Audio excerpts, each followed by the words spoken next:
పొదరిల్లు serial ఈరోజు episode చాలా ఇంట్రెస్టింగ్గా ఉంది. నేను మీకు నచ్చానా అంటూ మాధవని ఫోన్లో అడుగుతుంది జ్యోతి.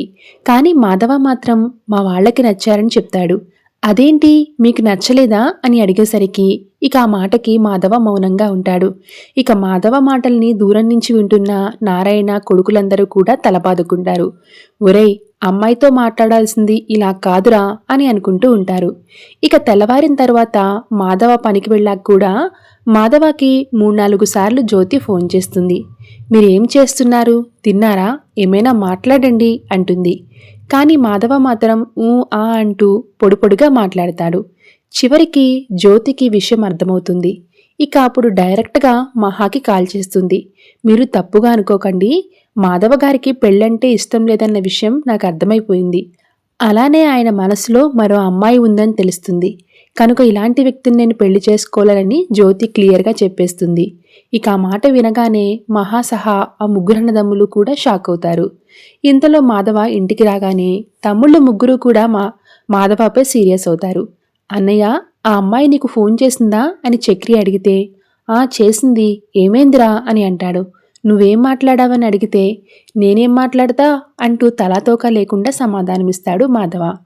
దాంతో చక్రికి మండిపోతుంది. నువ్వు మనసులో గాయత్రిని పెట్టుకుని ఇలా ఉంటే నీకు పెళ్లి ఎలా అవుతుంది అని అడుగుతాడు. అయినా ఇందులో పెద్ద తప్పేం లేదు. ఆయన మనసులో గాయత్రి ఉండగా మనం వేరే సంబంధం చూసినా లాభం లేదు.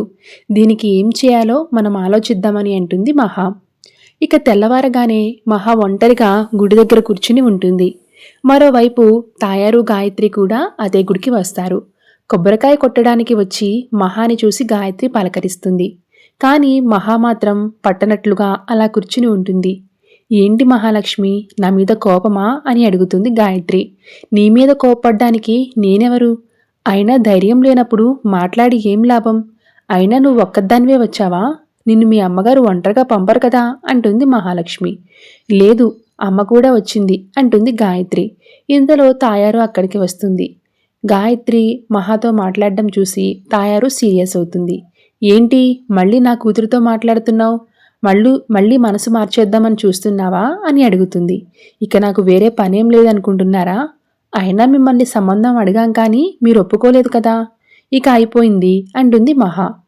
అయినా మేమేంటి బుద్ధున్నా, ఎవ్వడూ కూడా తమ పిల్లని ఆ ఇంట్లోకి పంపరు అంటుంది తాయారు. దాంతో మహా చాలా సీరియస్ అవుతుంది. మీ పిల్లని ఇవ్వనన్నారు ఓకే, కానీ ఇంకోసారి నా కుటుంబాన్ని నా ముందు తక్కువ చేసి మాట్లాడితే బాగుండదు చెప్తున్నా అని వార్నింగ్ ఇస్తుంది. అబ్బో, అది నీ కుటుంబం ఎప్పుడైపోయిందమ్మా, వచ్చి 4 రోజులు అయిందో లేదో అంటూ తాయారు వెటకారం చేస్తుంది. ఇక రాత్రి అందరూ మాట్లాడుకుంటూ ఉండగా సడన్గా గాయత్రి ఇంటికొస్తుంది. ఇక గాయత్రిని చూడగానే అందరూ ఫైర్ అవుతారు. ఏంటే మళ్ళీ ఎందుకొచ్చావు? మమ్మల్ని జైలుకు పంపడానికి వచ్చావా అని చక్రి, కేశవ, కన్నా ఫైర్ అవుతారు. లేదు, నేను వచ్చినట్లు మా ఇంట్లో తెలియదు, ఇంట్లో ఎవరూ లేరు అంటుంది గాయత్రి. అయినా మనం ఇక కలవకూడదని అనుకున్నాం కదా, మళ్ళీ ఎందుకు వచ్చావు అని గాయత్రిని మాధవ కూడా అడుగుతాడు. నాకు నీతో మాట్లాడాలనుంది బావా అని ఉంటుంది. మనం మాట్లాడతామన్న సంగతి మీ అమ్మవాళ్ళు చూస్తే మళ్ళీ పెద్ద గొడవ చేస్తారు, వెళ్ళిపో గాయత్రి అంటాడు మాధవ. ఇంతలో నారాయణ వస్తాడు. హుసేయ్, నీకు మొన్నే చెప్పాను కదా ఇక్కడికి రావద్దని, ఎందుకు మళ్ళీ మళ్ళీ వచ్చి నా కొడుకుని ఇబ్బంది పెడుతున్నావు? వెళ్ళు ఇక్కడి నుంచి అంటాడు నారాయణ.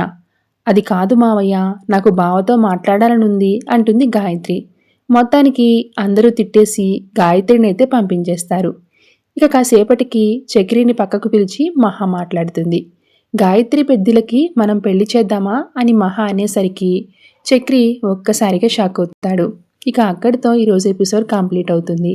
ఇక అప్కమింగ్ ప్రోమోలో పెళ్లికి అన్ని ఏర్పాట్లు చేశాం, మీ తమ్ముళ్ళు ఒక్కొక్కరు ఒక్కో భీముడిలా మీ పెళ్లి కోసం నిలబడతారు, మీరు రెడీ అవ్వండి పెద్ది అని మహా చెప్తుంది. గాయత్రి కూడా గుడికి వస్తుందని మాధవకి చెప్తుంది మహా. అది వినగానే మాధవ ఫస్ట్ షాక్ అవుతాడు. ఇక మొత్తానికి అందరూ గుడి దగ్గరికి వెళ్ళి పెళ్లి ఏర్పాట్లు చేసి సిద్ధంగా ఉంటారు. గాయత్రి కూడా ఇంటి నుంచి రెడీ అయ్యి బయలుదేరుతుంది. మరి పెళ్ళి ఎలాంటి అడ్డంకులు లేకుండా జరుగుతుందో లేదో అప్కమింగ్ ఎపిసోడ్స్లో చూద్దాం. Thanks for watching.